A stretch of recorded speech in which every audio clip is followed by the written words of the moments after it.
शिव और बैलगाड़ी। सद्गुरु, यह कुछ 300 साल पहले की बात है। कर्नाटक के सुदूर दक्षिण क्षेत्र में अपनी बूढ़ी माँ के साथ एक योगी रहते थे।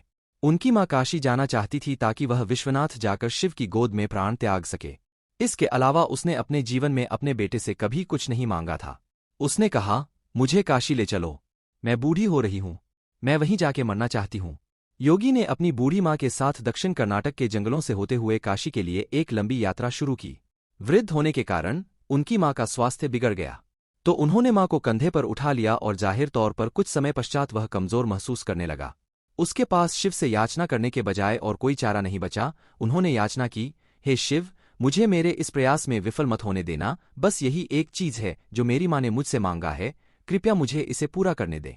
मैं इन्हें काशी ले जाना चाहता हूँ। हम वहां सिर्फ आप ही के लिए आ रहे हैं, कृपया मुझे ताकत दें। तब जैसे ही उन्होंने चलना शुरू किया तो पीछे से एक घंटी की आवाज सुनाई दी, जैसे कोई बैलगाड़ी आ रही हो। उन्हें धुंध से उबरती हुई एक बैलगाड़ी दिखाई दी जिसे एक बैल खींच रहा था, जो थोड़ा अजीब था क्योंकि एक बैल वाली बैलगाड़ी छोटे रास्तों के लिए होती है। जब सफर लंबा और जंगली इलाके से होते हुए हो तो हमेशा 2 बैल ही गाड़ी को खींचते हैं, पर जब आप थके हों तो ऐसी बारीकियों को किसे परवाह। गाड़ी नजदीक आई पर वे चालक को नहीं देख पाए क्योंकि चालक लबादे में था और बाहर धुंध भी थी। मेरी माँ बीमार है, क्या हम आपकी खाली गाड़ी में यात्रा कर सकते हैं? उन्होंने कहा। अंदर बैठे व्यक्ति ने सिर हिला के हाँ कहा। वे दोनों गाड़ी में बैठ गए और बैलगाड़ी आगे चलने लगी। कुछ समय बाद योगी का ध्यान इस ओर गया कि जंगली रास्ता होने के बावजूद भी बैलगाड़ी बहुत आसानी से आगे बढ़ रही थी। तब उन्होंने नीचे देखा और पाया कि पहिए घूम नहीं रहे हैं। वे रुके हुए थे, पर गाड़ी आगे बढ़ रही थी। तब उन्होंने बैल की तरफ देखा और पाया कि बैल बैठा हुआ था पर बैलगाड़ी चल रही थी। तब उन्होंने चालक की ओर देखा और पाया कि वहां सिर्फ लबादा ही था। उसने अपनी माँ की ओर देखा। माँ ने कहा, अरे पागल, हम पहुंच गए, अब कहीं और जाने की जरूरत नहीं है, यही वो जगह है, अब मुझे जाने दो। इतना कह के माँ ने शरीर छोड़ दिया। बैलगाड़ी और चालक सब विलीन हो गए। योगी अपने गांव लौट आया।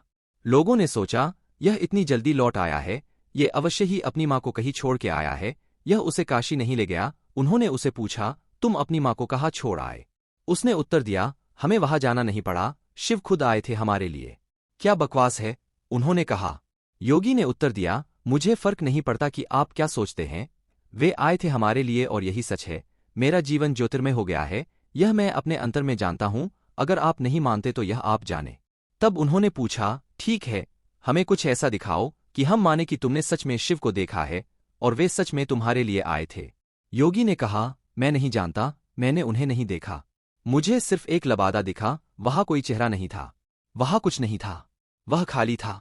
अचानक सबने देखा कि वह खुद वहां नहीं थे, सिर्फ उनके कपड़े ही दिखाई पड़ रहे थे। वे दक्षिण भारत के महान संत बने। जहां भी वह जाते लोग उन्हें बिना चेहरे वाले योगी के रूप में लोग जानते थे।